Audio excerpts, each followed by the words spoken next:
Bismillahirrahmanirrahim. Assalamualaikum warahmatullahi wabarakatuh. Alhamdulillahirabbil alamin. Alhamdulillahilladzi arsala rasulahu bil huda wa dinil haq liyudhhirahu 'alad dini kullihi wa kafaa billahi syahida. Asyhadu an la ilaha illallah wahdahu la syarikalah, lahul mulku wa lahul hamdu wa huwa 'ala kulli syai'in qadir. Wa asyhadu anna Muhammadan abduhu wa rasuluh alladzi la yantiqu 'anil hawa in huwa illa wahyun yuha. Allahumma shalli wa sallim wa barik ala sayyidina Muhammadin wa ala alihi wa sahbihi ajmain. Teman-teman yang dirahmati Allah Subhanahu wa taala, alhamdulillah bisa duduk lagi dalam majelis ilmu yang diberkahi ini. Karena majelis ilmu kita inilah salah satu majelis ilmu anak muda yang menjadi teladan dan diikuti oleh majelis-majelis lain di seluruh Indonesia. Mungkin bukan satu-satunya tapi salah satunya. Dan kita cukup berbahagia karena kita menjadi salah satu yang ditiru kebaikannya. Karena siapa aja yang ditiru kebaikannya, maka dia mendapatkan pahala dari kebaikan orang yang meniru. Sebaliknya kalau kita ditiru keburukannya, kita juga dapat dosa dari orang yang meniru. Kadang kita nggak sadar melakukan satu kebaikan di antara orang-orang yang mungkin sedang lalai. Kayak misalnya pas di lampu merah, lampu kuning kita langsung berhenti. Atau kita berhentinya itu tepat di belakang garis pembatas di perempatan jalan. Sedangkan yang lain kita lihat pada agak maju, malah belum juga lampu hijau udah mulai ngegas gitu ya. Kadang-kadang cuman kita sendiri nih yang tertib. Tapi jangan khawatir, kita nggak tahu kadang kebaikan yang kita lakukan itu ada aja yang ngelihat dan niru. Mungkin nggak langsung banyak, tapi dia ada kayak efek bola salju, makin lama makin besar. Mungkin awalnya yang niru satu, terus dia praktekin di tempat yang lain, ditiru jadi 2, jadi 10 dan seterusnya. Maka semua kebaikan yang kemudian lahir dari teladan yang pertama oleh kita, maka kita juga dapat pahala yang sama dari mereka. Kayak misalnya ketika di jalan ada masalah sama orang, terus kita senyum, orang marah-marah kita senyumin. Akhirnya orang jadi respect ngelihat akhlak kita, etika kita. Dia mulai belajar, oh elegan juga ya sikap kayak gitu, pengen Terus ketika dia dimarahin oleh mantan misalnya, dia senyumin aja. Kenapa kamu sekarang bisa gitu? Karena ngelihat ada teman yang pernah mempraktekkan itu. Berarti sikap woles kita gara-gara neladanin seseorang, maka orang yang kita teladani itu juga dapat pahala dari apa yang pernah kita lakukan. Di Mesir tuh pernah saya lagi naik kayak tram gitu yang di tengah kota yang lambat. Kalau yang di bawah tanah kan MRT, ini yang di atas yang lambat gitu. Lagi naik tram kayak gitu, terus ada 2 laki-laki berantem, bertengkar, marah-marah. Yang pertamanya marah-marah, berdiri, wajahnya udah merah gitu, teriak-teriak. Yang kedua terkesan kayaknya emang kelihatannya educated gitu, orang terpelajar, dia rapi. Pas dilihat ada yang marah-marah ke dia, dia berdiri dengan tenang. Setelah orang itu selesai marah-marah, dia jawab, dia bilang, kan yang marah-marah tadi bilang yahmar. Yahmar itu kalau dalam bahasa kita kalimat celaan lah ya. Kalau di kita mungkin ANJ terus bintang-bintang lah. Dia bilang yahmar, wahai keledai gitu. Orang Mesir nyebutnya keledai kalau jelekin, karena keledai itu simbol hewan yang bodoh. Jadi sama aja bilang goblok gitu. Yahmar kata dia, wahai keledai. Terus orang ini dengan tenang menjawab, fi humar hina ghairak. Emangnya di sini ada keledai selain kamu? Dia lagi marah, terus digituin, dia jawab, nggak ada. Ada. Salah dua-duanya jawabannya. Nih jawaban luar biasa nih, diplomatis banget. Ada gitu keledai di sini selain kamu? Nggak ada, berarti kamu sendiri yang keledai. Kalau ada, berarti kamu juga termasuk keledai. Jadi sama aja dia mau jawab kayak gimana, dia kena. Akhirnya satu tram itu ketawa. Pas yang lain pada ketawa, dia malu sendiri. Udah yang lain bilang, udah sallu ala Nabi sallallahu alaihi wasallam, beres. Udah. Saya berkesan banget sampai sekarang saya ingat, oh harus Wallace. Nah, mungkin dia nggak sadar ada orang Indonesia di situ yang nyontohin terus jadi bahan ceramah. Nggak sadar kan dia? Dia pikir di situ cuma teman-temannya ada orang-orang Mesir gitu. Ternyata ada mahasiswa Indonesia ngelihat jadi bahan ceramah, dan ceramah saya yang kayak gitu mungkin ditiru atau diamalkan oleh yang saya juga nggak tahu. Dia dapat pahala sebanyak apa ketika dia menjadi orang yang halim. Apa arti halim? Menahan emosi. Dengan kehalimannya, dengan dia bisa Wallace menahan emosi, akhirnya dia bisa bikin orang yang lagi marah salah tingkah, dan orang yang tegang satu tram itu malah jadi ketawa. Cair suasananya. Oh hebat juga nih orang, berarti luar biasa mental dia. Dan kemudian saya ceritakan di banyak tempat, mungkin ada yang niru 1-2 orang, dan dia terus mendapatkan pahala dari kebaikan-kebaikan yang ditiru itu. Jadi tetap istiqomah teman-teman. Bandung menjadi salah satu kota yang ditiru di seluruh Indonesia, hal yang positif atau mungkin juga hal yang negatif. Karena saya ke beberapa tempat, mereka cerita kita selalu ngintip Ustadz apa yang terjadi di Bandung. Ada yang lagi ngehit di Bandung, kita coba lakukan di sini. Ada yang lagi ngetrend di Bandung, kita coba lakuin di sini. Sehingga karena Allah mentakdirkan anak-anak muda Bandung ini sebagai qudwah, sebagai rahilah, sebagai teladan, maka kita harus benar-benar semangat mencontohkan hal yang positif, dan itu akan viral langsung ke seluruh Indonesia. Selama yang kita lakukan itu kebaikan, insya Allah kita dapat pahala dari seluruh kebaikan di seluruh Indonesia. Teman-teman yang dirahmati Allah Subhanahu Wa Taala, beberapa waktu yang lalu saya dikasih kesempatan oleh Allah dan kebaikan teman-teman bisa coba jalan-jalan ke Jepang. Saya yakin banyak di sini udah pernah bolak-balik ke Jepang lah. Kayaknya dia sakit gigi ke Jepang. Aduh, lagi nggak enak hati nih. Terus mau kemana? Ke Jepang. Ada yang kayak gitu.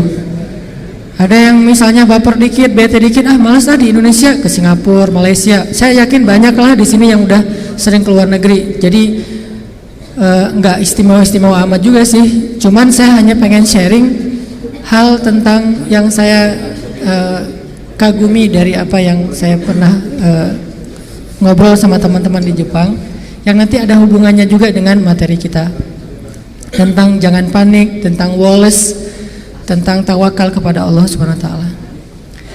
Saya punya keyakinan semua negeri itu ada orang baiknya, ada orang yang belum baik. Semua negeri. Jadi bukan cuma di Indonesia, bukan cuma di Jepang. Semua negeri ada orang baik banget, ada orang yang belum baik banget.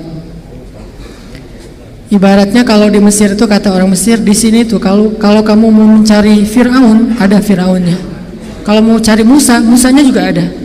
Jadi orang Mesir itu kalau Fir'aun banget, kalau Musa banget. Itu di Mesir. Bahkan di Mekah juga ada Abu Bakar, ada Abu Jahal. Itu di mana-mana. Jadi nggak boleh kita generalisir, lalu kita menjudge suatu bangsa jelek semua, nggak bisa. Atau perfect dalam segala urusan, enggak juga. Kenapa? Ketika kita menganggap mereka perfect, sempurna, kata Allah, fala tuzakku anfusakum huwa a'lamu bimanittaqo. Janganlah kalian menganggap diri kalian udah paling suci, paling bersih, paling ideal. Allah lah yang tahu siapa yang paling bertakwa. Toh Nabi nggak pernah ngaku-ngaku kan? Ini salah satu metode dakwah Nabi nih. Nabi itu nggak pernah ngaku-ngaku loh. Nggak pernah Nabi pakai kaos Al-Amin, nggak ada. Tulisannya saya Al-Amin atau gua Al-Amin. Terus Nabi ngaku-ngaku gua paling soleh, nggak ada kan? Yang bilang Nabi Al-Amin itu siapa? Allah, orang beriman, dan bahkan orang kafir. Itu yang bilang Nabi Al-Amin. Beliau sendiri nggak pernah ngaku-ngaku saya Al-Amin. Yang ada Nabi tuh nanya, jadi kayak bikin kuesioner gitu Nabi teh. Berdiri di atas bukit Sofa, terus Nabi nanya kepada orang Mekah, wahai orang-orang Mekah, ya ahla Mekah, ya ma'syara Quraisy, ya ayuhan nas. Kalau saya bilang di balik bukit ini ada pasukan yang pengen nyerang kota Mekah, kira-kira kalian percaya nggak dengan postingan saya? Nge-like nggak nih? Tapi test case dulu nih. Jangan-jangan ntar udah diposting ternyata dibully kan? Jadi Nabi test case dulu, kuesioner dulu. Kalau saya posting kayak gini, kira-kira kalian nge-like nggak? Apa kata orang-orang Quraisy? Kami pasti akan nge-like banget. Kami pasti akan percaya banget karena engkau Al-Amin. Tidak pernah berkata kecuali yang benar. Jadi yang bilang Nabi Al-Amin itu bukan beliau sendiri. Orang lain yang bilang beliau Al-Amin. Dan itu yang harus kita teladani dari Rasulullah. Jangan mengaku soleh, jangan mengaku keren, jangan mengaku baik akhlaknya, apalagi sampai menganggap dirinya paling suci, paling sempurna, karena tidak diajarkan itu di dalam agama kita. Fala tuzakku anfusakum. Jangan kalian menganggap diri kalian sempurna. Huwa a'lamu bimanittaqo. Allah tahulah siapa yang paling bertakwa. Udah azan? Oh ya, insyaallah kita keep dulu dengan sholat isya. Setelah itu kita lanjutkan dengan halaqah kedua insyaallah.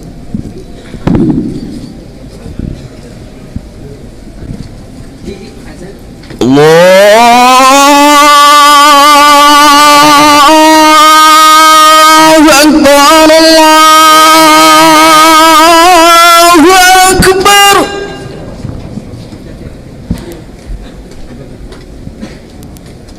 Allahu Akbar, Allahu Akbar. Asyhadu an la ilaha illallah. Halo John. Ya.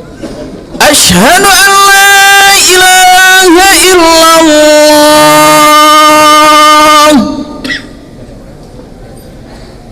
Asyhadu anna Muhammadar Rasulullah. Siap. Asyhadu anna Muhammadar Rasulullah. Hayya 'alas salam. Hayya 'alas salam. Hayya 'alal falah. Hayya 'alal falah.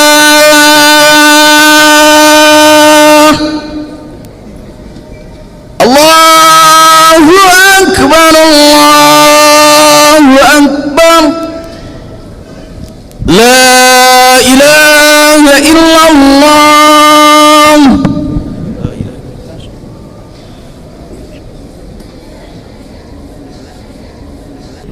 Teman-teman yang dirahmati Allah Subhanahu wa taala, tadi saya buka dengan coba sama-sama kita renungkan salah satu kondisi yang semua mungkin sebagian besar kita tahulah. Ternyata Jepang itu luar biasa ya secara moral, secara etika, secara kedisiplinan. Saya pernah pas turun dari pesawat kan ngambil bagasi dulu tuh di baggage claim. Kalau di kita kan baggage claim itu nggak ada garis pembatas ya. Jadi pada nunggu di samping baggage belt itu kan. Nah kalau mereka tuh ada garis pembatas warna merah, itu nggak ada satu orang pun yang ngelewatin garis. Semuanya berdiri di belakang garis. Padahal di situ nggak ada petugas, nggak ada polisi, nggak ada siapapun. Kalaupun ada CCTV ya nggak ngaruh-ngaruh amat lah. Kalaupun misalnya dia berdiri sebelah kakinya di dalam lingkaran, sebelah lagi di luar.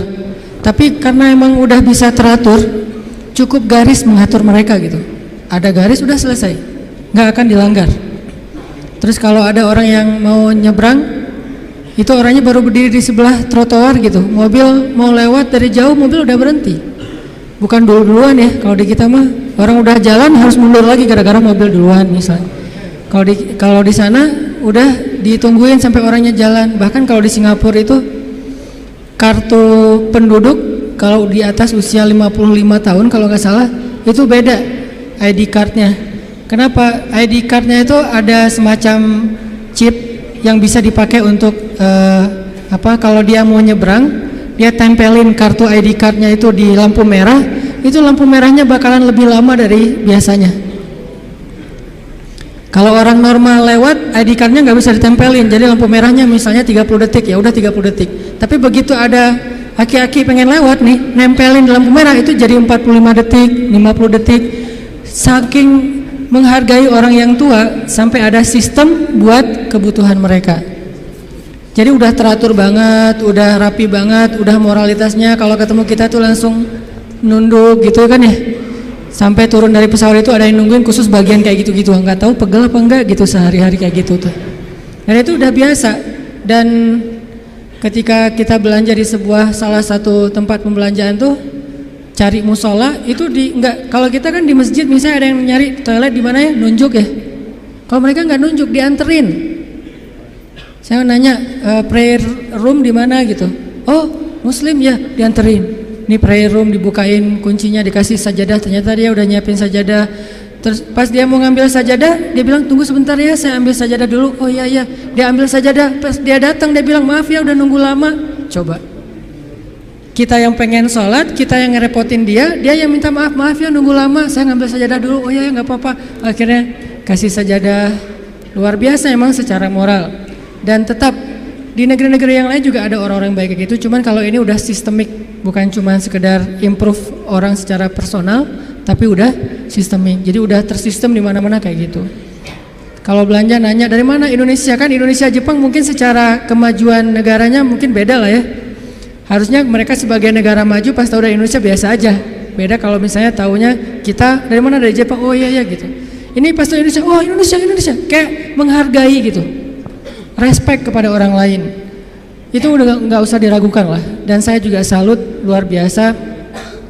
Di balik semua itu ada sedikit hal yang membuat saya ngerasa oh benar ya, emang nggak akan sempurna tanpa agama. Orang Jepang itu tingkat bunuh dirinya tinggi banget ternyata.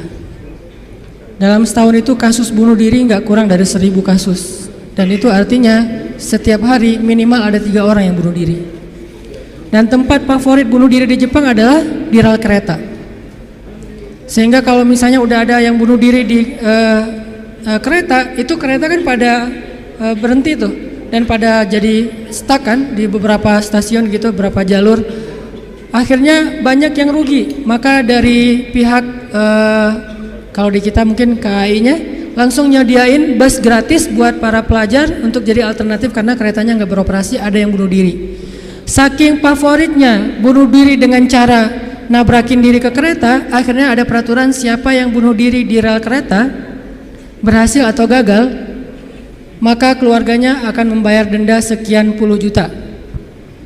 Kenapa? Karena dia bunuh diri tapi ngerugiin orang lain, bikin semuanya jadi susah, sistemnya diberhenti. Sehingga dibikin peraturan kalau bunuh diri di kereta maka keluarganya harus membayar denda sekitar kalau nggak salah hampir 90 juta bayar denda. Jadi keluarganya juga nahan kalau ada yang mau bunuh diri. Tapi tetap aja masih favorit. Kalau di Korea itu, Korea Selatan favoritnya bunuh diri dengan cara loncat dari jembatan, terutama di musim dingin. Kalau di Jepang itu dengan cara nabrakin diri ke kereta, bukan ditabrak kereta, orang nabrak kereta. Kenapa bisa kayak gitu? Dan angkanya terlalu tinggi. Ada masalah dikit bunuh diri. Kayak misalnya mereka gagal dalam satu tugas gitu. Itu saking putus asa, saking malunya, saking kayaknya udah nggak ada lagi harapan buat hidup, nggak ada lagi alasan, mereka langsung bunuh diri. Kemarin pas saya kesana tuh lagi ada kasus bunuh dirinya itu bisa ada jasa bunuh diri. Jadi ada kalau di kita mungkin ojek online, di sana bunuh diri online. Ada tuh, sedang ramai-ramainya di TV tuh. Kemarin pas lagi di sana tuh lagi diliput gimana proses bunuh diri yang ada online-nya. Dia bisa order. Jadi kayak semacam aplikasi gitu. Aplikasinya bunuh diri. Ini kayaknya perlu diciptakan juga. Nih aplikasi bunuh diri, dia order, terus telepon langsung online ke orang yang eksekutornya. Saya mau bunuh diri. Oh di mana? Jam berapa? Gimana? Ada beberapa menu tuh. Bisa klik. Bunuh diri kereta, bunuh diri minum obat, bunuh diri diapain misalnya. Tapi nggak ada menu bunuh diri dengan cara diputusin, itu belum. Padahal itu kayaknya lebih membunuh ya. Secara pelan-pelan. Jadi dia bisa ngeklik, dia bisa order, bisa pesan gitu. Akhirnya orangnya datang ke rumah, ada yang di-skap, ada yang dibenamin ke dalam ditenggelamin ke air, ada yang diikat ke digantung, ada yang macam-macam. Sehingga ada satu eksekutor yang udah membunuh belasan orang dan itu lagi rame di Tokyo, lagi dibahas di TV-TV Tokyo. Ternyata bunuh diri juga sampai ada kayak jasanya gitu. Kalau bahasa kita sampai ada aplikasi bunuh diri. Saking tingginya tingkat bunuh diri. Kenapa masalahnya? Masalahnya akhlak mereka udah luar biasa kepada manusia, kepada alam, tapi hati mereka kosong. Sehingga bisa dibilang di dalamnya itu rapuh. Nggak akan tough menghadapi masalah-masalah sekecil apapun. Nggak lulus kuliah, bunuh diri nggak lulus kuliah. Misalnya bete dikit, aduh hari ini kok panas banget ya, bunuh diri. Enggak kayak gitu amat juga sih. Nah, ini artinya tingkat putus asanya terlalu tinggi karena tidak ada daya tahan di dalam hatinya. Dan ketahanan seseorang di dalam hati itu tergantung tingkat tawakalnya kepada Allah Subhanahu wa taala. Makin dia bergantung kepada Allah, makin dia woles, makin dia nggak gampang yai'as, nggak gampang putus asa ketika punya masalah. Nabi Yusuf itu kan masalahnya bertubi-tubi. Ketika Nabi Yusuf dilemparkan ke dalam sumur, ketika Nabi Yusuf dipenjarakan, ketika Nabi Yusuf difitnah, ketika Nabi Yusuf banyak masalah Nabi Yusuf. Tapi pesan Nabi Yakub alaihissalam kepada anak-anaknya, la tai'asu min rauhillah. Baik kepada Yusuf ataupun kepada kakak-kakaknya. La tai'asu min rauhillah. Janganlah kalian berputus asa dari rahmat Allah. Kenapa? Allah itu Maha menolong. Ketika kita bergantung kepada Allah, nggak ada yang mustahil. Selalu ada harapan ketika kita berikan harapan itu kepada Allah. Tapi kalau kita berikan harapan itu kepada makhluk, kadang-kadang harapannya semu. Karena makhluk itu, manusia itu sifatnya kullu man 'alaiha fan. Nggak ada yang bisa benar-benar total, nggak ada yang bisa benar-benar abadi, itu nggak bisa. Tapi kalau kita letakkan harapan kita, lalu kita berikan hanya kepada Allah, roja kita hanya kepada Allah Subhanahu wa taala, maka tidak ada kata al-ya's, tidak ada kata putus asa dalam kamus seorang mukmin. Laisa min akhlaqil mu'min al-ya's. Putus asa itu bukanlah sifat atau akhlaknya orang yang beriman kepada Allah. Sehingga kenapa bunuh diri itu menjadi dosa besar dalam Islam? Padahal kan nggak ganggu orang kan, kecuali tadi bikin macet sistem kereta. Itu juga nggak parah-parah banget lah, nggak sampai gara-gara kita bunuh diri orang akhirnya jadi misalnya celaka gitu, nggak, jarang lah. Apalagi bunuh dirinya sendiri, gantung diri. Kan bunuh diri itu nggak ganggu orang lain. Kenapa dianggap dosa besar? Karena bunuh diri ini sama aja dia tidak mengakui kebesaran Allah Subhanahu wa taala. Dia tidak berpegang lagi kepada Allah. Dia putus asa dari rahmat Allah Subhanahu wa taala. Padahal Allah selalu mengatakan la ta'asu.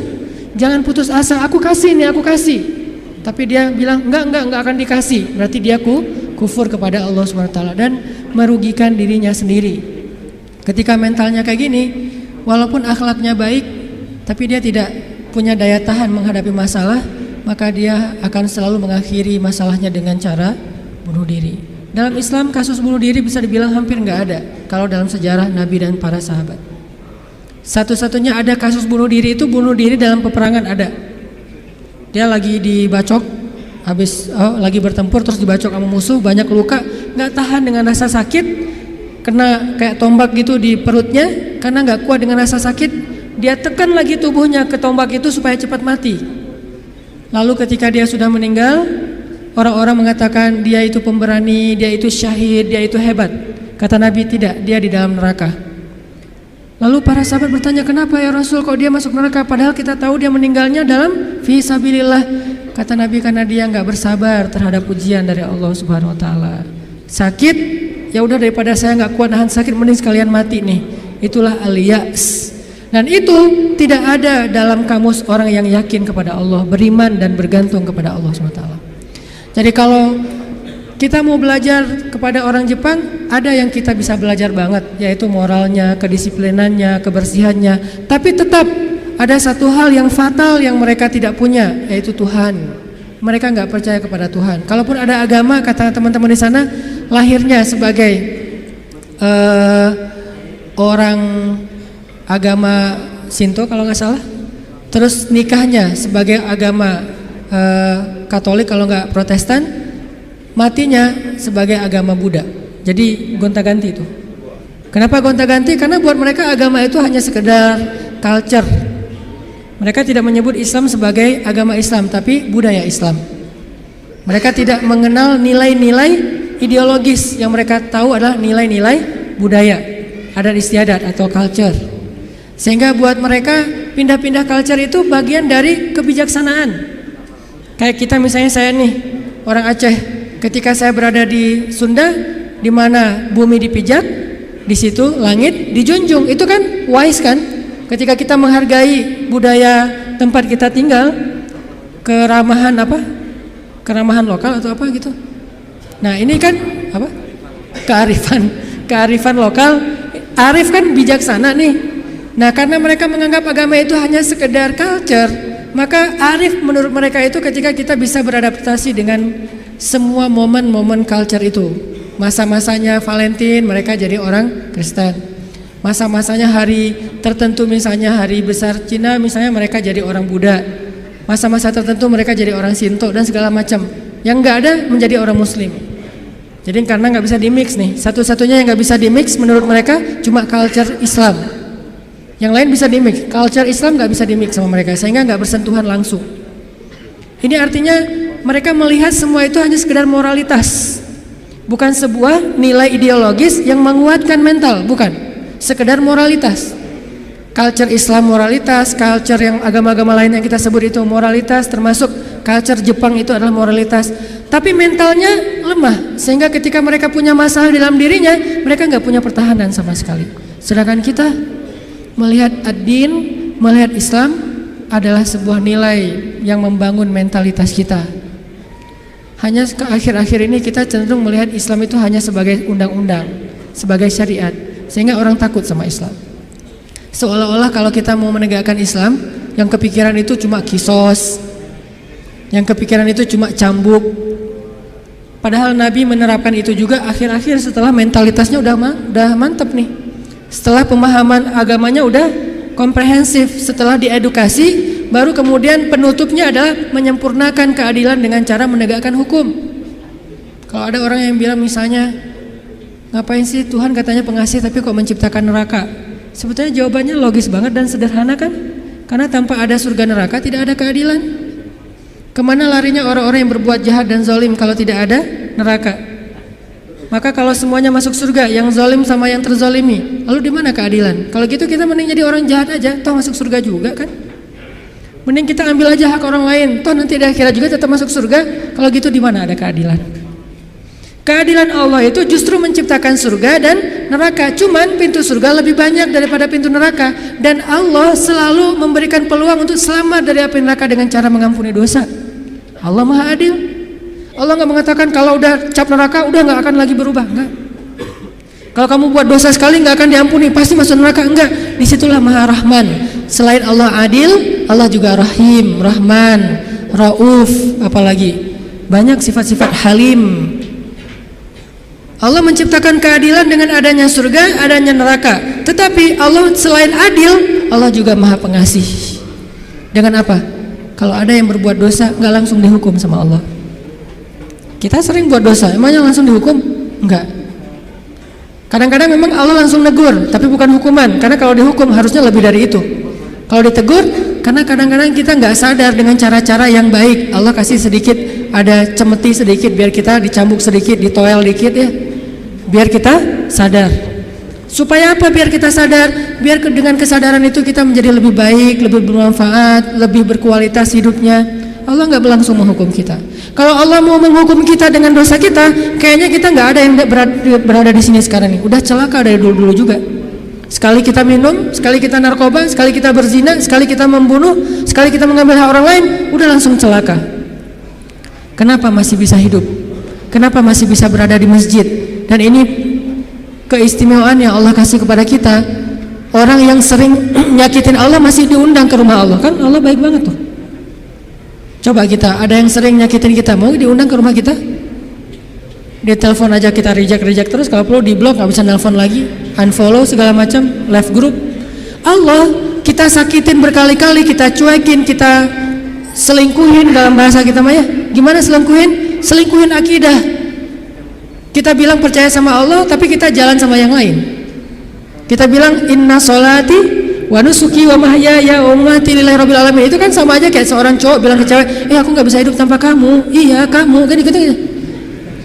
Inna sholati wa nusuki wa mahyaya wa mamati lillah. Iya lillah gitu kan. Tapi kenyataannya kita merasa seolah-olah Allah nggak lihat, kita jalan sama yang lain. Allah tahu banget. Kalau perempuan mungkin nggak tahu kita jalan sama yang lain. Ketika nanti dia tahu, akhirnya dia shock, panik, dia luar biasa tersakiti. Tapi kalau Allah, setiap kita jalan sama yang lain tuh Allah ngelihat.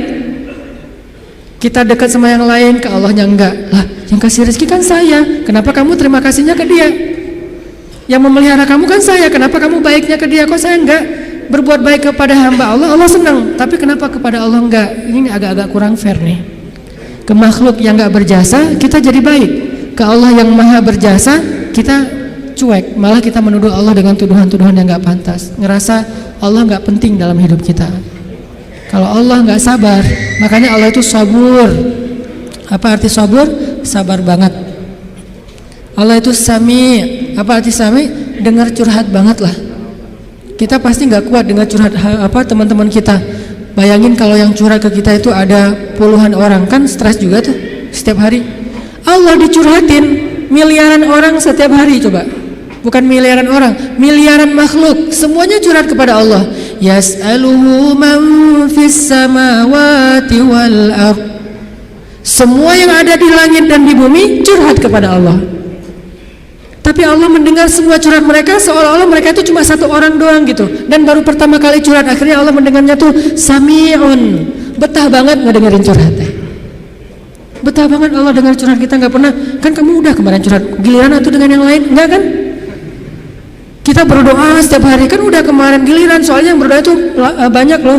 Kita di DM aja, di japri aja kadang-kadang bete juga nih kalau udah dijawab sekali terus nanya lagi karena banyak banget yang bertanya. Kan agak capek tuh makhluk. Makanya kita nggak disebut sami'un, tapi kita sami'un. Allah sami'un, kita sami'un. Apa bedanya? Kalau sami'un senang mendengar, tapi tetap ada batasnya. Kalau sami'un pendengar banget, betah banget ngedengerin, nggak ada batasnya, nggak pernah Allah capek mendengar curhat kita. Lagian kadang-kadang kita yang dicurhatin ke Allah itu masalahnya itu juga belum selesai. Allah nggak pernah bilang belum selesai juga masalah yang kemarin, nggak pernah Allah ngomong gitu. Kayak berlarut-larut kamu teh masalah nggak beres-beres, Allah nggak pernah ngomong kayak gitu kan? Tetap aja hambaku ada apa, Allah mendengar. Dan bukan cuma mendengar, Allah yang ngedatangin kita ke langit dunia setiap sepertiga malam. Terus Allah bertanya, hal min dihajah, ada nggak di antara hambaku yang butuh sesuatu? Sini. Hal min taib, adakah di antara hambaku yang pengen taubat? Sini aku terima taubatnya. Hal min mustaghfir, adakah di antara hambaku yang pengen minta ampun? Sini aku ampuni dosanya. Allah datangin kita, Allah nawarin jasa kepada kita, masih kita bilang juga Allah nggak berjasa dalam hidup kita. Masih kita bilang kita nggak butuh Allah Subhanahu Wa Taala. Fa bi ayyi ala'i rabbikuma tukadziban. Jadi teman-teman, ada orang kadang dalam kehidupan kita itu berjasa banget sampai kita nggak bisa ngelupain dia. Salah satunya dalam hidup saya misalnya yang paling berjasa itu ibu nomor satu pastinya ya. Kedua istri. Orangnya ada soalnya di sini. Ibu, istri. Kalau selain keluarga, oke, itu keluarga. Selain keluarga, siapa yang paling berjasa? Dalam hidup saya itu salah satu yang cukup banyak ngebantu saya itu adalah salah satunya nih. Ada saudara saya, Ustadz Muhtarom namanya, dosen Unpad, tinggal di Antapani. Beliau yang pertama banget nampung saya ketika saya baru hijrah ke Bandung. Ketika saya nggak tahu tinggal di mana, nggak punya rumah kontrakan, ngontrak juga nggak bisa. Beliau nampung saya tinggal di rumah beliau beberapa lama di Antapani. Beliau kenalin saya dengan ibu-ibu Masjid Salim, nih dari Mesir nih, mau nggak dengerin ceramahnya? Enak loh, padahal saya juga masih bingung ceramahnya gimana ya, nggak pernah ceramah. Sekali-kali ceramah yang kebalik kan Allah Shallallahu Alaihi Wasallam, Rasulullah Subhanahu Wa Taala. Sekali-kalinya ceramah kebalik saking nervousnya. Disuruh ceramah sama Ustadz Muhtaram, ini ceramah. Akhirnya ibu-ibu ngundang-undang saya, awal-awal dikenalin di Bandung. Berjasa banget, sehingga kalau misalnya beliau miss call, nggak keangkat sama saya, langsung saya telepon balik. Kalau beliau SMS, langsung saya read, langsung typing, langsung bales. Kenapa? Karena saya merasa beliau berjasa dalam hidup saya. Adakah yang lebih berjasa dalam hidup kita daripada Allah Subhanahu wa Ta'ala? Toh beliau juga hamba Allah, Allah yang mengirim beliau untuk saya, Allah yang mengirim ibunda untuk saya, Allah yang mengirim istri saya untuk saya. Kalau Allah nggak kirim istri saya buat saya, nggak mungkin saya bisa nikah sama dia. Kan saya sering cerita, saya bukan tipe dia banget. 4 pantangan pada diri dia tuh ada di saya. Ya Allah, jangan itu, jangan itu, jangan itu, jangan itu ada di saya semuanya. Coba kalau Allah nggak membolak-balikan hati dia, mana mungkin saya nikah sama dia kan? Kayak mustahil gitu, karena bukan tipe dia banget. Ya Allah, jangan yang orang Sumatera, jangan brewokan, jangan yang dop. Udah dop, brewokan pula. Jangan anak pesantren, karena mungkin beda kebiasaannya, terlalu soleh kali menurut dia gitu ya. 4-4-nya ada pada diri saya, terutama yang dop dan Sumatera nih. Orang Sumatera kuliah di Mesir, dan Mesir mah Sumateranya Arab. Arab itu kayak kita, ada Sundanya, ada Jawanya, ada Betawinya, ada Sumateranya. Mesir itu Sumateranya Arab. Di Mesir tuh nggak ada cerita kita nungguin bus di halte, tuh nggak ada. Yang ada ngejar bus. Bus tuh nggak pernah berhenti untuk ngangkut penumpang, nggak ada tuh. Bus ngeliat kita lagi nungguin, malah dia iseng, makin dicepetin. Akhirnya kita kejar, wah, cowboy banget lah kehidupan di Mesir mah. Dia cuma berhenti kalau yang nungguin itu ibu-ibu. Kenapa? Karena ibu-ibu di Mesir itu raja, nggak ada yang berani sama ibu-ibu. Benar-benar queen tuh kalau ibu-ibu teh. Di Mesir ibu-ibu belanja nih ya, mang, apa bahasa Arabnya? Gitulah pokoknya, mang, itu saya pengen ikan gitu ya. Oh iya, pas diambil ternyata ikannya matanya agak-agak merah gitu, mungkin agak-agak lama di freezer. Akhirnya bilang, ini kenapa nih ikan matanya merah? Begadang ya? Nggak jadi deh, malah saya mau ikan yang suka begadang, cari yang lain. Ganti lagi yang lain, udang aja, udang baunya nggak enak, ganti lagi. Berkali-kali gonta-ganti. Itu yang dagang ikan tuh nggak boleh marah. Kenapa? Yang ngomong seorang perempuan. Dan di Mesir itu perempuan sangat dihormati, nggak boleh berdebat dengan perempuan, aib. Debat dengan cewek itu aib. Kalau dimarahin cewek itu aib. Mending kita menghindar aja deh. Kalau kita naik bus, duduk nih, ibu-ibu naik harus berdiri. Kalau nggak berdiri itu dianggap aib, satu bus semuanya aib. Kalian laki-laki atau apa kalian teh? Ada perempuan masuk ke bus, kalian pada duduk cuek itu, malu-maluin kalau di Mesir. Sehingga kalau ada ibu-ibu naik ke dalam bus nih, cowok-cowok semuanya berdiri siap. Silakan pilih kursi yang mana aja. Ibu-ibu boleh memilih. Kalau di kita kan laki-laki memilih, enggak, salah. Ini ibu-ibu yang memilih, saya mau yang di situ. Kenapa? Cowoknya ganteng. Dia milih tuh. Terserah dia mau duduk di mana. Cuma 2, ibu-ibu sama ulama. Kalau ada ulama Al-Azhar, karena ulama Al-Azhar, dosen-dosen saya di Al-Azhar itu nggak punya mobil pribadi. Mereka hidupnya sederhana. Gajinya gede sih, tapi asal gajian langsung ngasih beasiswa kepada mahasiswa yang kurang mampu. Kalau udah gajian tuh saya ngerasain sendiri nih, dia gajian ngambil di admin ya. Karena dulu nggak ada transferan, Mesir itu agak-agak terlalu ya gitulah, manual ya, nggak ada transfer. Satu-satunya komputer di ruang admin tuh dipakai main kartu. Karena dia nggak ngerti sistem komputerisasi akun kayak gitu tuh, akuntan tuh nggak ngerti dia tuh.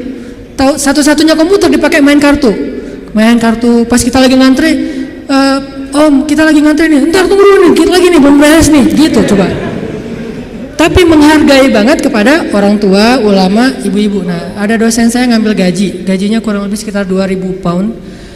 1 pound itu dulu sekitar 3.000 rupiah, lumayan lah ya, hampir 10 juta gajinya. Dia ngambil gaji sekitar 10 juta, langsung datangin mahasiswa yang kita lagi nongkrong di depan kelas, di depan kampus, datangin, ya abnai, manggilnya lembut, anak-anak, kata dosen teh, kalian udah beli buku kuliah belum? Kita senyum-senyum, padahal udah, tapi senyum-senyum aja. Mau bilang udah, jujur. Mau bilang enggak boleh dusta ya, senyum-senyum aja. Oh ya udah nih, beli buku, alhamdulillah. Akhirnya kita beli buku, cuma bukan buku kuliah, buku tambahan gitu, kayak buku sejarah, buku apa. Alhamdulillah dia ngasih dari 10 juta, 5 juta itu buat anak-anak. Dan itu kebiasaan di sana tuh dosen-dosennya. Makanya karena hidupnya kayak gitu, sederhana, nggak punya kendaraan. Dosen kalau mau ke kampus bareng dengan kita pagi-pagi tuh naik bus. Cuman kalau kita ngejar, kalau bus supirnya nggak berani, disuruh dosen Al-Azhar ngejar bus kan nggak mungkin ya. Kalau melihat itu ada penampilan dosen, langsung busnya berhenti. Begitu dosennya naik, langsung jalan tuh, nggak peduli kita lagi di tangga kayak di apa, nggak peduli deh. Kan dosen dulu yang naik nih. Prof silakan. Dosennya naik, baru dosennya di atas, kita masih bergelantungan tuh, bus langsung jalan tuh. Sampai ada beberapa mahasiswa Malaysia karena nggak terbiasa mungkin, mereka kan biasanya naik taksi nih, karena beasiswa dari kampus dari kerajaannya gede. Kalau kita kan beasiswanya dari Al-Azhar. Mesir itu negara miskin tapi ngasih beasiswa puluhan ribu mahasiswa asing.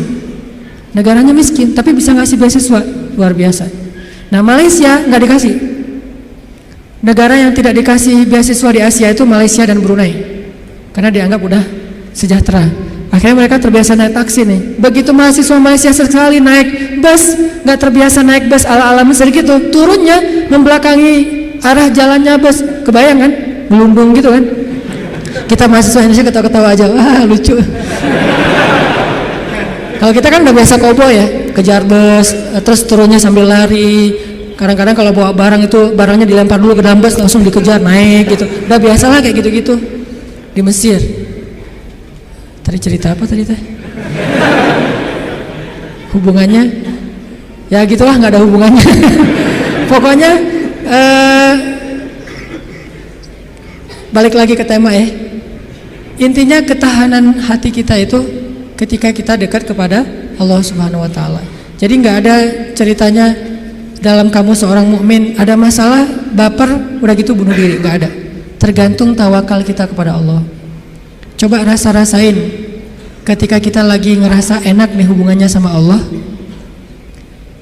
sama ketika kita lagi jauh dari Allah, terus dua-duanya dikasih masalah, mana yang lebih nyaman buat kita? Kalau kita pas lagi dapat masalah, pas lagi dekat sama Allah, itu akan bertahan banget. Saya pernah ngerasain itu. Saya karena kan sering ditolak ya ceritanya ya, curhatlah dikit lah ya. Kalau ditolaknya lagi jauh dari Allah, itu baper. Tawaf Sungai Nil kan, mau loncat, aduh dalam takut ada apa kuda Nil gitu, nggak loncat, buat apa lagi hidup kalau kayak gini ya. Kenapa kayak gitu? Lemah gara-gara jauh dari Allah. Kalau ditolak pas lagi dekat sama Allah, nggak apa-apa, yang penting jangan ditolak sama Allah kan gitu. Ditolak, ya Allah pasti engkau mau ganti yang lebih keren ya. Husnuzon kan, aku tergantung prasangka hambaku. Ya udah bertahan. Orang makin dekat sama Allah makin tough, makin bisa survive dalam menghadapi masalah, makin tuh. Kenapa? Karena survive seseorang dalam menghadapi masalah itu bukan soal dia punya uang atau enggak, dia punya teman atau enggak, dia sehat apa enggak, soal mentalnya, hatinya kuat enggak menghadapi masalah, baru dia bisa tough dan survive. Ada orang yang secara fasilitas hidup udah nyaman, kenapa masih bunuh diri? Termasuk tadi tuh di Jepang itu kan jaminan sosial tinggi banget ya, luar biasa ya.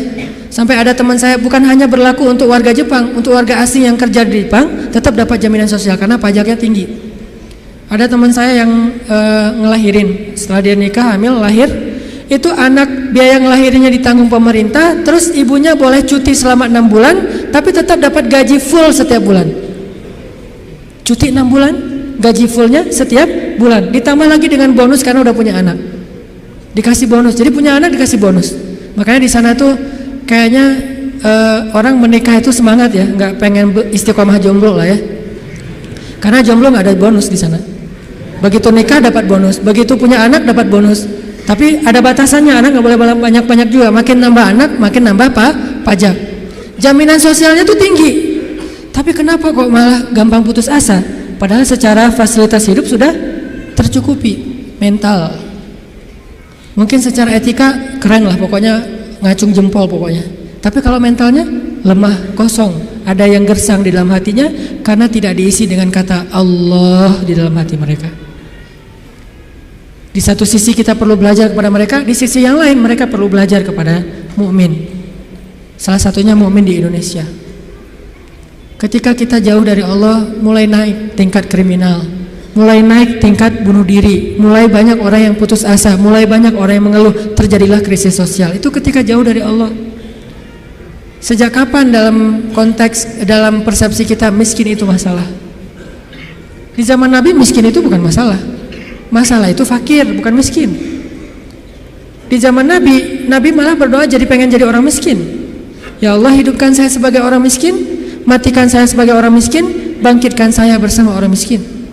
Nabi itu cuma bilang, hampir-hampir kefakiran itu menyebabkan orang kufur. Itu teks hadisnya, kadal fakru ayyakuna kufran, bukan miskin jadi kufur. Nggak ada teks kayak gitu. Terjemahan kita yang keliru. Orang miskin itu dekat dengan kekufuran. Nggak ada teks hadis kayak gitu. Yang ada fakir dekat dengan kekufuran. Terus apa bedanya miskin dengan fakir? Miskin itu kurang harta, kalau fakir itu kurang syukur. Makanya Nabi dalam konteks miskin malah berdoa pengen jadi orang miskin supaya hisabnya gampang. Tapi kalau dalam konteks fakir, Nabi malah bertauz, Allahumma inni a'udzubika minal fakri. Ya Allah, aku berlindung kepadamu dari kefakiran. Maksud kefakiran di dalam doa Nabi itu bukan kurang harta, tapi kurang syukur, kurang qanaah dengan apa yang diberikan Allah Subhanahu wa taala. Mental. Makanya salah satu misi Allah menurunkan Islam, mengutus Nabi Muhammad SAW itu adalah membangun mentalitas manusia yang kita sebut dengan mukmin muslim. Mentalnya yang dibangun, sehingga dengan mental itu lahirlah kebaikan-kebaikan yang sifatnya moral, kebaikan yang sifatnya akhlak, kebaikan yang sifatnya ritual, ibadah. Tapi semuanya berawal dari mental, termasuk sabar, mental. Yang menyebabkan seseorang gak gampang panik, mentalnya. Dan mental itu tergantung keyakinan dia kepada Allah Subhanahu wa ta'ala. Masih ingat kisah Nabi ditodong senjata? Nabi lagi di rest area, lagi duduk. Cuman waktu itu nggak ada yang jual tahu Sumedang ya. Lagi duduk nih di rest area, istirahat sebentar lah, perjalanannya cukup macet. Ada kren jatuh di kilometer berapa kemarin teh. Istirahat. Lagi duduk di rest area, jauh dari para sahabat. Biasanya Nabi duduknya itu di antara para sahabat. Kali ini beliau pengen menyendiri. Kenapa pengen menyendiri? Mungkin beliau nggak enak mau nolak sahabat yang curhat, nggak enak menolak sahabat yang ajak ngobrol, karena sahabat juga kan kalau dekat Nabi curhat, ngobrol panjang lebar, minta selfie segala macam kan. Nah Nabi pengen me time lah, nggak pengen diganggu. Kalau udah terlanjur bareng dengan mereka, Nabi tuh nggak enakan banget orangnya. Kalau udah Nabi boleh curhat nggak? Nabi nggak mungkin bilang nggak ada kata-kata nggak dalam kamus Nabi itu. Yang ada, oh ya boleh, walaupun beliau udah capek banget. Nah akhirnya pengen ngambil me time, nggak mau diganggu, sendiri. Sahabat juga pengertian, oh Nabi lagi pengen sendiri, ya udah menjauh. Ternyata itu jadi kesempatan buat orang kafir, musuh yang pengen membunuh Nabi. Dia langsung datang, nodong senjatanya, pedangnya di leher Nabi. Itu pedang yang sangat tajam, kalau ditarik dikit, udah aja langsung Nabi kegorok. Dia todong di leher Nabi, tinggal ditarik doang. Dia bilang, Muhammad, sekarang kamu jauh dari orang-orang yang mengawal kamu, sahabat-sahabat kamu. Kalau saya gorok leher kamu nih sekarang nih, siapa yang bisa nolong kamu? Di situ kelihatan tawakal Nabi itu, gambaran tingkat tawakal Nabi itu benar-benar hakut tawakulih. Kayaknya rasa-rasanya nggak ada di antara kita yang bisa tawakal sekeren itu.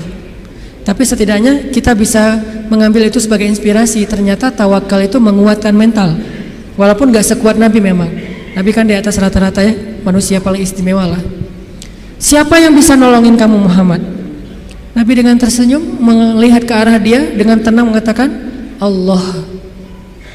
Saking mantapnya kata-kata Nabi sampai bikin orang itu gemetar, jatuh tuh pedangnya. Kita belum bisa kayak gitu. Ketika kita datengin, Pak saya mau melamar anak Bapak, kamu ngasih makan apa buat anak saya? Allah yang ngasih makan. Astagfirullahaladzim, iya terima. Gak bisa, langsung gemetar tuh orang. Mertua langsung gak bisa berdiri. Mana bisa kita naklukin mertua dengan kata-kata kayak gitu kan. Kemarin aja tadi pagi saya disuruh minta sharing di Mabes TNI aja, saya yang gemetar.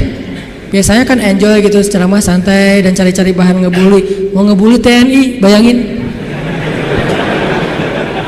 Di depan jenderal-jenderal bintang 2, bintang 3, ini mau ngebully apa ini?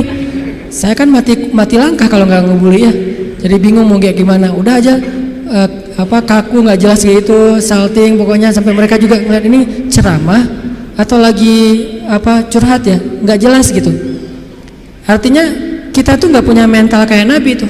Menghadapi makhluk aja kadang-kadang keder. Nabi menghadapi orang yang satu-satunya paling memusuhi beliau, udah siap pengen menggal kepala beliau, Coba imajinasikan deh adegan itu. Karena kalau cuma baca teks sejarah nggak akan dapat apa-apa. Oh, gitu doang. Padahal kita juga nggak bisa kayak gitu kan? Bisa nggak kita ketika lewat satu jalan terus digonggong sama guguk misalnya? Terus kita santai, kamu dan saya sama-sama hamba Allah. Bisa nggak kayak gitu? Sehingga dia langsung melipir. Oh ya, sorry, salah ngegonggong ustadz ya. Nggak gitu kan? Tetap aja kaget. Walaupun nggak takut, mungkin kaget pasti dengan suaranya nyentangnya. Baru sekali dia bersuara langsung, oh, udah gitu jaim-jaim melihat orang, ada yang lihat nggak saya kaget gitu kan ya. Tapi Nabi nggak sama sekali kayak gitu. Dia todong, dan orangnya itu preman. Bayangin tatoan preman yang udah biasa bunuh orang buat dia itu kayak hobi, kayak kita ngopi gitu. Aduh, hari ini belum bunuh orang gitu. Jadi sakit kepala kalau belum bunuh orang. Orang kayak gitu tuh nodong Nabi pakai senjata yang udah tajamnya luar biasa, ditarik sedikit langsung udah Nabi bisa kegorok. Nabi menjawab dengan tenang, Allah yang nolong saya. Dia gemetar, jatuh pedangnya, diambil balik, ditodongin balik sama Nabi. Sekarang kalau saya pengen bunuh kamu, siapa yang nolong kamu? Kata dia, engkau wahai Muhammad. Nabi tersenyum, diambil pedangnya, dikasih lagi kepada dia. Nabi nggak takut dibalikin lagi kayak tadi, nggak, dikasih lagi sama Nabi. Nabi itu orangnya bisa menaklukkan hati orang seketika tuh, ketemu langsung berubah hatinya kalau hatinya baik. Satu-satunya yang nggak bisa ditaklukkan itu kalau hatinya memang diisi dengan kesombongan, karena itu sudah ditaklukkan oleh setan. Kalau hatinya bersih baik, Nabi bisa membujuk hati orang. Itu keahlian Nabi SAW. Akhirnya dia dapat lagi pedangnya, disarungkan, dia jadi malah duduk ditarbiyah sama Nabi. Jadi curhat, saya tuh galau berat ya Rasulullah. Tadi gini, sekarang jadi curhat, jadi baper. Gimana nih Rasul? Mending saya putusin aja gitu Rasul. Malah cerita tentang masalah pribadi. Nabi kasih solusi. Nabi tepuk-tepuk punggungnya. Ya udah sabar ya, jangan terlalu baper, kan ada Allah. Oh iya ya benar Rasulullah. Saya boleh izin pulang ke negeri saya Rasulullah. Buat apa? Saya pengen ngasih tahu ke orang-orang supaya masuk Islam. Agama Islam itu luar biasa. Dia pulang ke kampungnya. Dia ceritakan kepada orang lain tentang pengalaman dia ketemu Nabi. Akhirnya berbondong-bondong orang masuk Islam. Kenapa Nabi bisa woles kayak gitu? Nggak panik. Pernah juga di kota Madinah, suatu malam ada kedengaran suara dari tengah padang pasir. Itu suara paling aneh. Kita nggak bisa meniru. Yang jelas ilustrasinya, suara itu bisa bikin orang kayak Umar ketakutan. Bayangin. Suara yang bisa bikin orang kayak Umar. Kan kita tahu keberanian Umar. Setan aja takut sama Umar kan? Tapi Umar kali ini takut dengan suara itu. Coba Umar lewat jalan misalnya nih depan Pusdai lewat nih, udah steril, setan gak bakalan lewat jalan situ. Langsung di dalam Google Maps setan itu merah. Jangan ngambil jalan itu, kenapa? Udah merah, lewatin sama Umar. Jadi udah forbidden buat setan. Tapi Umar pada malam itu ketika mendengar suara di tengah padang pasir, ketakutan. Sehingga ketika semua penduduk Madinah mendengar suara yang luar biasa, seperti suara makhluk yang lagi marah-marah nih. Suara setan kalau menurut ulama, walaupun Nabi nggak nyebut kayak gitu. Suara setan yang lagi ngamuk-ngamuk, bayangin. Orang aja ngamuk kan kelihatan ya. Apalagi setan ngamuk, bayangin. Setan ngamuk, bukan jin, setan. Arti setan tuh jin yang paling premannya jin lah. Tuh jagarnya jin ngamuk, diobrak-abrik semuanya sama dia. Lagi ngamuk nih setan, suaranya luar biasa kayak yang pernah sempat viral di YouTube ya. Gak tahu itu suara apa di dalam perut bumi, terdengar di beberapa penjuru dunia. Entah benar, entah editan, saya nggak ngerti lah. Yang jelas suara kayak gitu tuh pernah terdengar di zaman Nabi dan lebih ngeri lagi tuh. Ada yang ngamuk luar biasa. Terus para sahabat berkumpul di Masjid Nabawi. Bayangin, sahabat malam-malam itu keluar dari rumah mereka, pengen cari tahu suara apa, tapi nggak ada yang berani keluar sendiri. Akhirnya ngumpul di depan masjid. Udah ngumpul di depan masjid, mereka cari Nabi. Kan rumah Nabi di sebelah masjid. Rasulullah mana? Rasulullah mana? Umar. Terus sekelas Sa'ad bin Abi Waqqas, Abu Ubaidah bin Jarrah yang udah nggak takut mati sama sekali. Orang-orang yang pemberani lah. Tapi ngumpulnya di depan masjid karena nggak berani keluar sendiri ke tengah padang pasir gara-gara saking seremnya tuh suara. Udah ngumpul, cari-cari Nabi, tiba-tiba mereka ngelihat sosok seorang laki-laki datang dari tengah kegelapan padang pasir. Dia pegang pedang di atas pundaknya, nggak pakai baju, cuma pakai celana, badannya bagus. Kalau kita nggak pakai baju malu-maluin ya, Nabi nggak pakai baju, keren lah. nggak pakai baju, cuma pakai celana, badannya bagus, terus pakai pedang gitu kan, bener-bener kayak cerita gladiator atau siapalah Hollywood gitu kan. Naik kuda tuh gagah sendiri dari tengah kegelapan padang pasir, sendiri datang, dari kejauhan ditanya siapa, ternyata Rasulullah Sallallahu Alaihi Wasallam. Jadi kalau ada yang menganggap Nabi pengecut, banyak bukti Nabi itu pemberani, cuman nggak sok jagoan Nabi teh, nggak konyol. Nabi kalau misalnya berstrategi dalam perang, Nabi ada istilah dakwah sembunyi-sembunyi, bukan karena Nabi takut pada orang Quraisy. Karena kalau Nabi dakwahnya belak-belakan, nggak pakai strategi, terus beliau dibantu oleh Allah dengan mujizat, maka kita nggak bisa niru strategi dakwah Nabi, soalnya kita nggak punya mujizat. Nabi mencontohkan yang paling mudah ditiru, bukan yang paling mudah untuk beliau. Kalau mau, Nabi bisa berdakwah itu nggak butuh Abu Bakar, nggak butuh Khadijah, sendiri aja. Kalau ada Abu Jahal nantang beliau, beliau tinggal bilang, ya Allah hancurkan nih orang, langsung mati itu mendadak. Mudah banget buat Nabi. Toh bulan aja dibelah sama Nabi dengan seizin Allah kan. Ketika ditantang, Muhammad, kalau kamu emang Nabi, coba lo belah tuh bulan. Kalau saya bisa membelah bulan, apakah kalian beriman? Ya, kita lihat aja nanti. Posting dulu pokoknya. Akhirnya Nabi Bismillah ya Allahu Akbar, kebelah bulan, benar-benar kebelah dua. Mereka bilang Muhammad telah menyihir mata kita. Kata Nabi Muhammad, kalau kalian merasa mata kalian yang tersihir, ini hanya halusinasi, coba kita tanya kepada musafir yang sebentar lagi datang dari tengah padang pasir, apakah mereka melihat malam ini bulan terbelah? Kan gak mungkin saya menyihir orang yang jauh. Ternyata datanglah musafir dari tengah padang pasir lewat kota Mekah, karena Mekah ini salah satu transit juga. Orang-orang langsung berkumpul nanya, apakah kalian melihat kejanggalan di langit malam ini? Ya, kejanggalan apa? Bulan terbelah. Ternyata Muhammad itu adalah Lord of the Ring, bapaknya para penyihir. Bukan kita doang yang disihir, musafir juga disihir, tetap gak beriman. Nabi itu kalau mau ngandelin mujizat bisa banget, tapi kita kan gak bisa niru. Makanya Nabi mencontohkan yang paling ringan, dakwah itu sembunyi-sembunyi dulu, jangan terlalu vulgar. Supaya apa? Supaya umatnya gak celaka dengan mengambil langkah-langkah yang sembrono.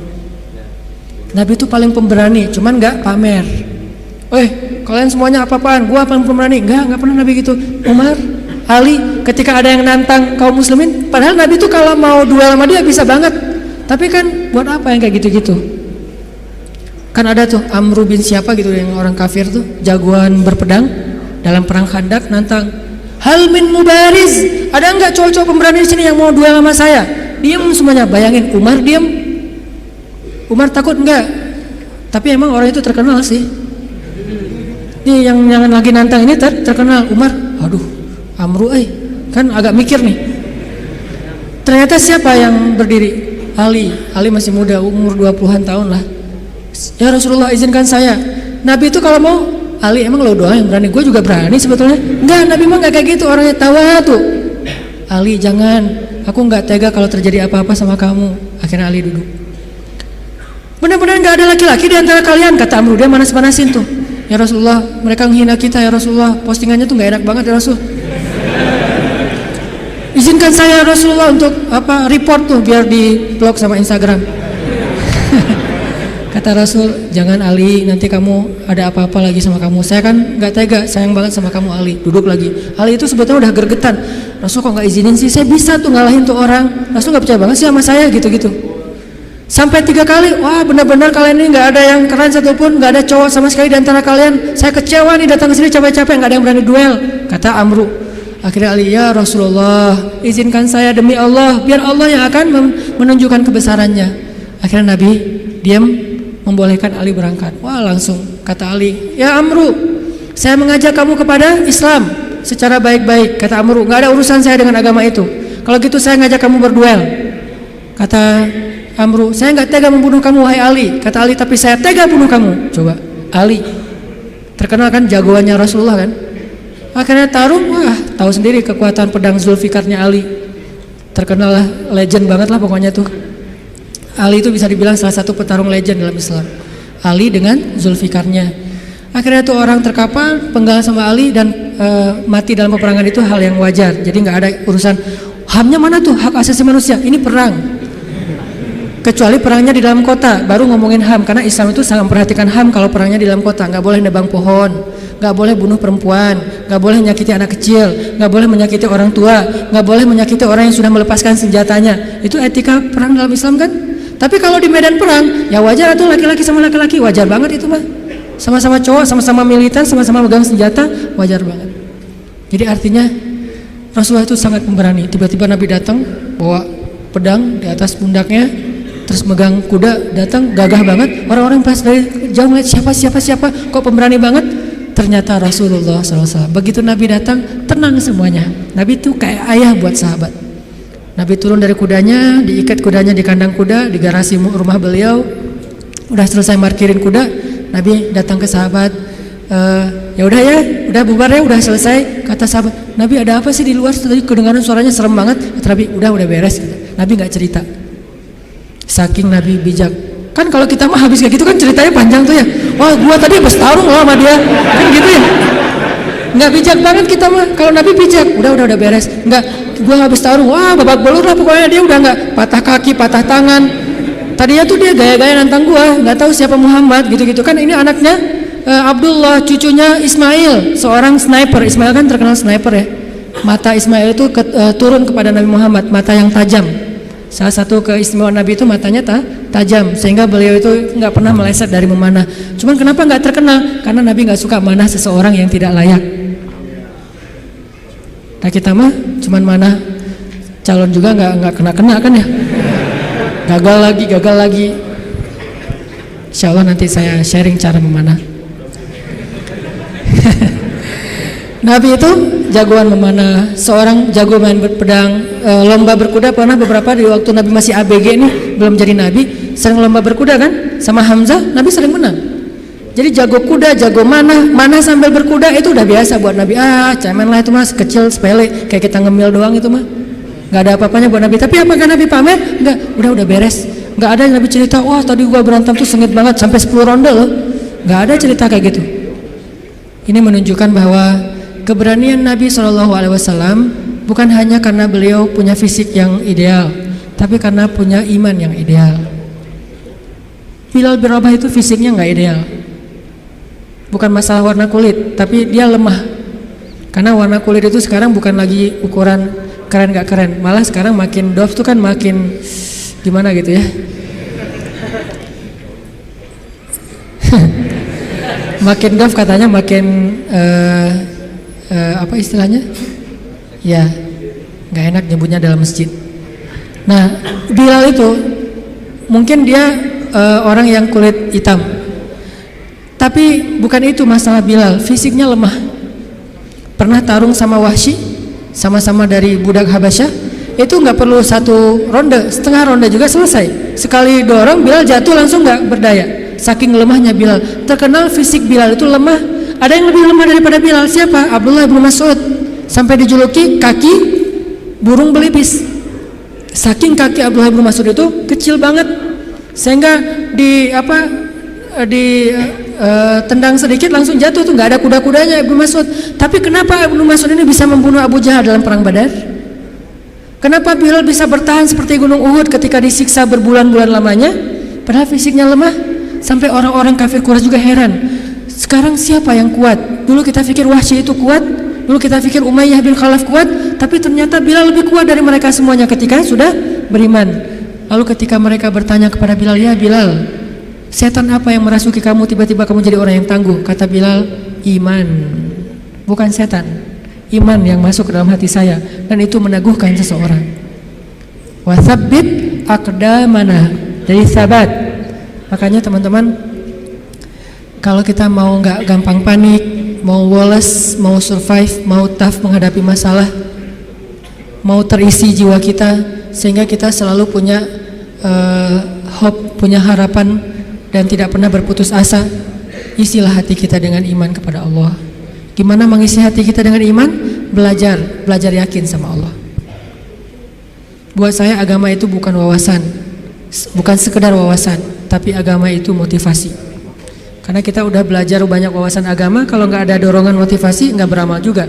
Kita butuh motivasi agama, motivasi akidah, bukan ilmu akidah doang. Motivasi fikih bukan cuma tahu hukum fikih, motivasi akhlak bukan cuma tahu norma-norma akhlak. Nah, salah satu motivasi akidah adalah belajar yakin sama Allah.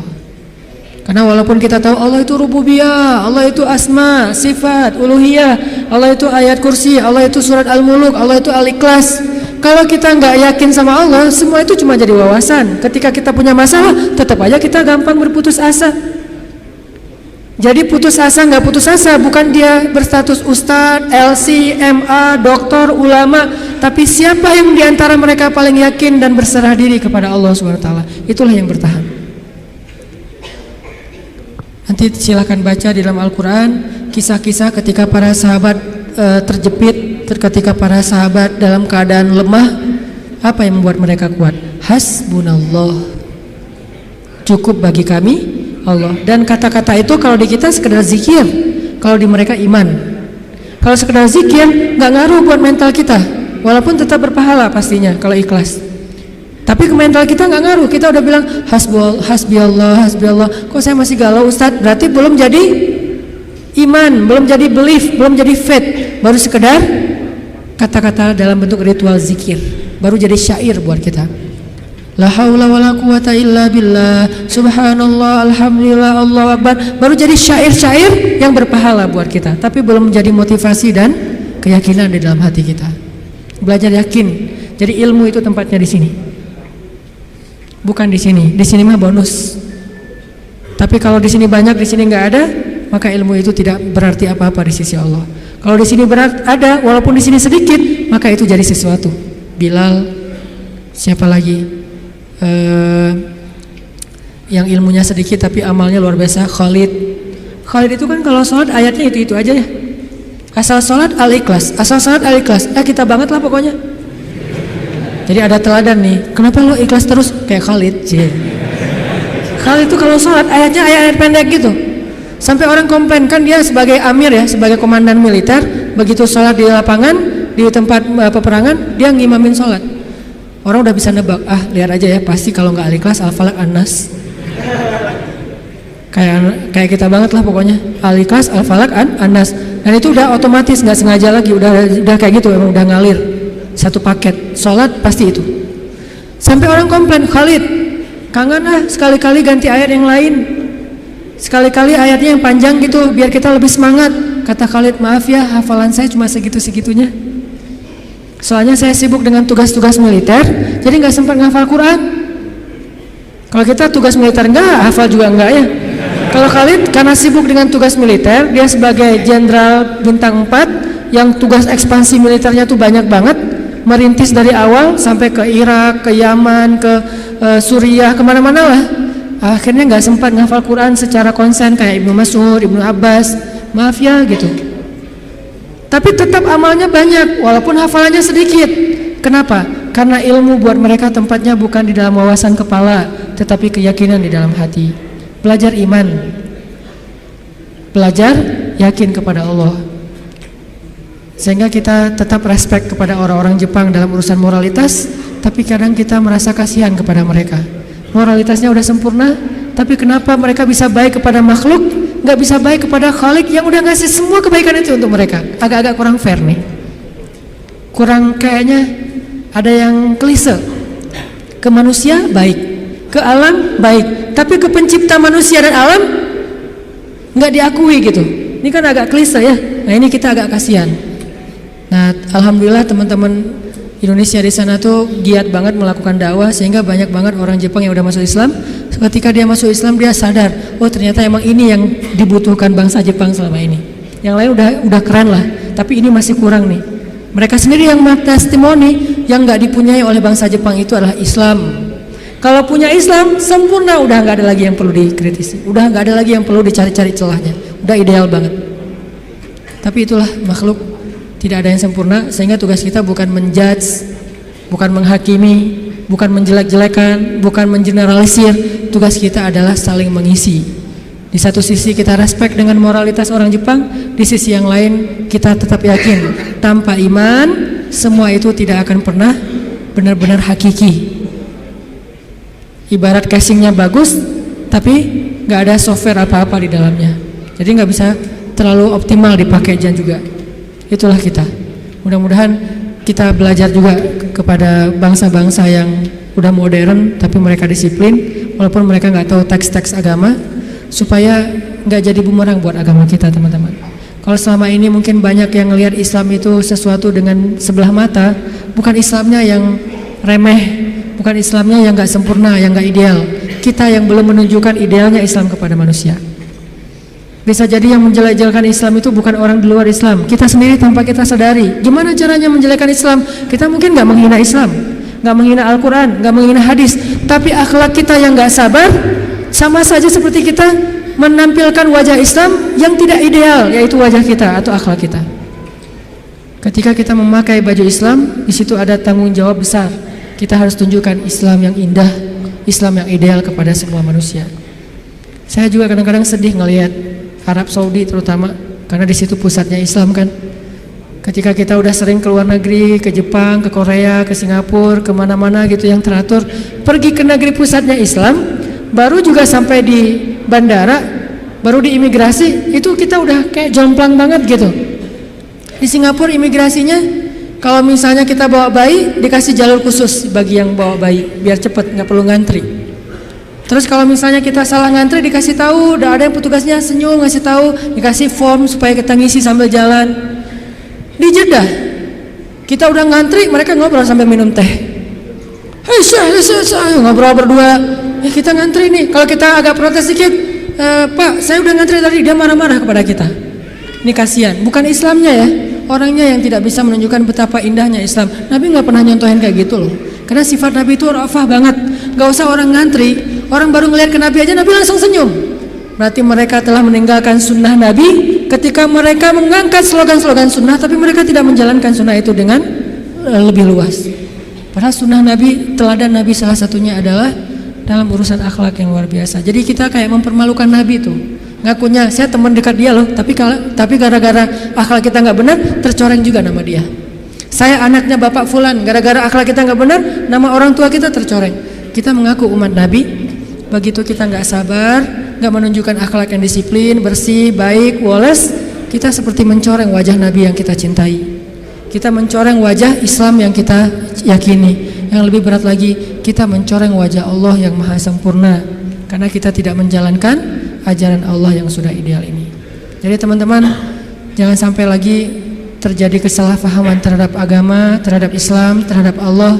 Mungkin bukan salah dia secara murni, tapi karena ngelihat realitas daily dari Muslim dan Jepang. Bukan konsep Islam dan konsep agama Shinto, bukan. Antara Muslim dengan orang Jepang.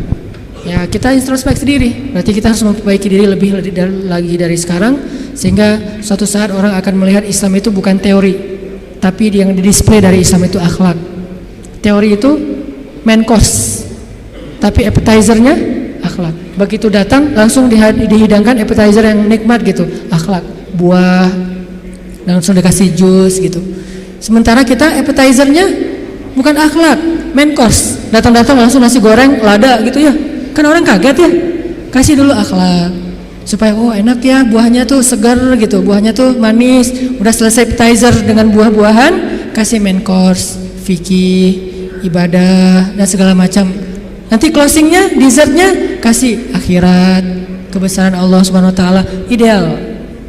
Nah ini tugas kita semuanya sebagai Muslim, sebagai anak muda, sebagai bangsa Indonesia. Semua tanggung jawab itu ada di pundak kita, bukan hanya di pundak ustadz, bukan hanya di pundak ulama. Siap insya Allah? Mudah-mudahan ke depan orang memeluk Islam karena takjub dan respect, karena tanpa itu sulit bagi kita juga berdakwah. Nanti malah jadi bumerang ya. Kalian ngajarin Islam, tapi akhlak orang Islam tuh gimana katanya. Walaupun Islam tetap ideal, akhlak muslimnya aja yang mungkin perlu diperbaiki. Itu aja teman-teman. Banyak kesimpulan yang bisa kita ambil. Sederhananya adalah yuk belajar lebih yakin kepada Allah, supaya fisik kita lebih baik, hati kita juga lebih baik. Sehingga kalau luar dalamnya udah sama, zahir dan batin, sirah dan sarirah, insyaallah kita menjadi seorang muslim yang kafah, muslim yang ideal. Allahumma ighfir lana dzunubana wa liwalidayna warhamhuma kama rabbayana shighara. Ya Allah, ampunkan dosa-dosa kami ya Allah, yang mungkin gara-gara ketidaksabaran kami, gara-gara akhlak kami yang belum sempurna, kami secara tidak sengaja telah mencoreng kemuliaan Engkau ya Allah. Kami secara tidak sengaja telah mencoreng kemuliaan Islam. secara tidak sengaja telah mencoreng wajah Rasulullah SAW. Ampunkan dosa-dosa kami ya Allah. Ahsin khuluqana ya Allah. Perbaikilah akhlak kami ya Allah. Kami sadar akhlak itu dalam agamamu sama pentingnya dengan ibadah, sama besar pahalanya dengan ibadah. Bahkan terkadang di sisimu akhlak lebih utama daripada ibadah-ibadah sunnah. Ajarkan kami akhlak Nabi Muhammad SAW. Ajarkan kami akhlak yang elegan, akhlak yang ideal, akhlak yang rahmah, akhlak yang menjadi penyejuk bagi orang-orang di sekitar kami ya Allah. Ya Allah ya Rahman ya Rahim, kami tahu hanya agama Islam yang paling sempurna dan ideal. Ajarkan kepada kami keidealan Islam ya Allah. Jangan biarkan kami salah faham tentang agama kami ini ya Allah, sehingga kami mengambil sebagian tetapi mencampakkan sebagian yang lain. Kami mengambil sesuatu yang sebetulnya mungkin hanya untuk pribadi kami, tapi kami tampakkan kepada orang lain sehingga kami menjadi orang-orang yang memaksakan kehendak, sedangkan agama tidak mengajarkan hal itu kepada kami. Ya Allah, ajarkan kepada kami apa yang kami tidak mengerti. Ya Allah, perindah akhlak kami seperti Engkau memperindah fisik kami. Ya Allah, jadikanlah kehadiran kami di antara manusia sebagai kebaikan. Janganlah Engkau biarkan kami menjadi beban bagi orang-orang di sekitar kami, apalagi menjadi musibah atas diri mereka.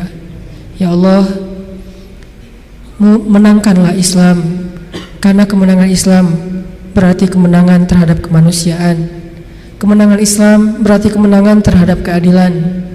Kemenangan Islam berarti kemenangan terhadap moralitas, dan kami yakin itu ya Allah. Kemenangan Islam bukanlah kemenangan dalam hanya paksaan-paksaan hukum, tapi kemenangan Islam adalah kemenangan akhlak, kemenangan nilai-nilai baik. Sehingga ketika Islam berkuasa di muka bumi, maka bumi akan dipenuhi dengan keadilan, baik bagi muslim bahkan kepada semua manusia. Dan kami melihat itu dalam sejarah-sejarah keagungan Islam di masa lalu ya Allah. Ya Allah, istiqomahkanlah kami di jalan-Mu ya Allah. Istiqomahkanlah kami untuk selalu dekat kepadamu ya Allah. Kuatkanlah iman di dalam hati kami ya Allah. Jangan biarkan kami menjadi orang-orang yang lemah yakinnya kepadamu ya Allah, sehingga ketika iman kami lemah kepadamu, semuanya akan bermasalah, semuanya akan jadi musibah. Kami akan gampang berputus asa. Ajarkan kami imannya Rasulullah SAW. Ajarkan kami imannya Umar bin Khattab, imannya Abu Bakar As-Siddiq, imannya Khadijah, imannya Aisyah, imannya para sahabat-sahabat yang mulia, baik muhajirin maupun ansor. Ya Allah, damaikanlah bangsa kami ya Allah. Hindarkanlah kami dari perdebatan-perdebatan yang hanya menambah permusuhan di antara kami. Ajarkan kami perdebatan yang elegan, perdebatan yang ilmiah, perdebatan yang dipenuhi dengan rasa saling menghargai antara satu dengan yang lain. Jauhkan kami dari permusuhan dan perpecahan belah ya Allah. Jauhkan kami kaum muslimin dari saling menuduh kesalahan atas saudara-saudara kami, dari saling menuduh kesesatan atas saudara-saudara kami. Ajarkan kami untuk bersatu hati, sebagaimana Engkau mempersatukan hati antara kaum Aus dengan kaum Khazraj, antara muhajirin dengan ansor, sebagaimana Engkau mengikat hati antara ashabul kahfi, sebagaimana Engkau mempersatukan hati antara saudara-saudara Yusuf anak Yakub alaihissalam. Ya Allah, berilah petunjuk-Mu kepada pemimpin-pemimpin kami, karena kami yakin pemimpin itu bisa menjadi orang yang pertama di antara kami yang masuk ke dalam surga-Mu karena keadilannya, bisa juga menjadi orang yang pertama dan paling dalam nerakanya karena kezalimannya. Beri petunjuk kepada pemimpin-pemimpin kami agar mereka bisa bersikap adil, pemimpin yang takut kepada Engkau ya Allah, karena ancaman yang paling besar adalah ancaman-Mu ya Allah, siksaan yang paling pedih adalah siksaan-Mu ya Allah, agar mereka menjadi pemimpin-pemimpin yang pemberani kepada makhluk tetapi takut kepada Khalik, sehingga mereka takut untuk mengambil hak-hak rakyatnya, menzalimi bangsanya, sehingga mereka takut menyia-nyiakan amanah dan wewenangnya ya Allah. Berilah rahmat-Mu kepada ulama-ulama kami ya Allah. Jadikanlah ulama di antara umat seperti matahari di siang hari. Jadikanlah ulama perannya benar-benar seperti peran Nabi di tengah-tengah para sahabat. Karena kami pernah mendengar ya Allah, Nabi bersabda, al-ulama warathatul anbiya. Ulama itu adalah pewaris Nabi. Maka siapa yang menyakiti ulama sama saja dengan menyakiti Nabi.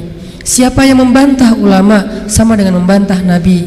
Siapa yang menjelek-jelekan ulama, memfitnah ulama sama dengan memfitnah Nabi. Dan tidak ada yang menyakiti Nabi kecuali orang-orang munafik. Ya Allah, lindungilah kami dari sifat kemunafikan. Jangan sampai kami berselisih dengan para ulama kami, ya Allah, karena itu adalah dosa besar bagi kami. Engkau akan murka kepada seorang anak yang durhaka kepada ayah dan ibunya. Begitu juga engkau murka kepada seorang umat yang durhaka berbantah-bantahan kepada ulamanya. Ya Allah, ajarkan kami menjadi suami yang teladan bagi istri dan anak-anak kami, teladan yang baik. Ajarkan kami menjadi istri yang taat kepada suami, menjadi penyejuk bagi hati suami-suami kami, ya Allah, sebagaimana Khadijah, sebagaimana Aisyah menjadi penyejuk hati bagi Rasulullah SAW. Ajarkan kami menjadi seorang suami yang penyabar, seperti sabarnya Rasulullah, seperti sabarnya Umar, seperti sabarnya Ali bin Abi Thalib radhiyallahu anhum ajma'in. Ya Allah, berkahilah negeri kami, bantulah dakwah kami. Sungguh tidaklah kami berdakwah kecuali karena kami cinta kepada agama ini, karena kami cinta kepada negeri ini, karena kami ingin memberikan karya-karya yang positif, membangun negeri dan menjalankan agama yang Engkau amanahkan kepada kami. Ya Allah, bantu kami dalam dakwah kami. Ya Allah, bujuklah hati-hati pemuda Islam di Indonesia agar kami sama-sama berhijrah dan belajar agama lebih baik, agar kami memperbaiki akhlak kami, agar kami lebih dekat dengan rumah-rumah-Mu. Ya Allah, ya Allah, ya Rabbana, beri kami kebaikan di dunia dan kebaikan di akhirat. Lindungilah kami dari azab api neraka. Rabbana atina fid dunya hasanah wa fil akhirati hasanah wa qina adzabannar. Subhanakallahumma wa bihamdika asyhadu an la ilaha illa anta astaghfiruka wa atubu ilaik. Assalamualaikum warahmatullahi wabarakatuh.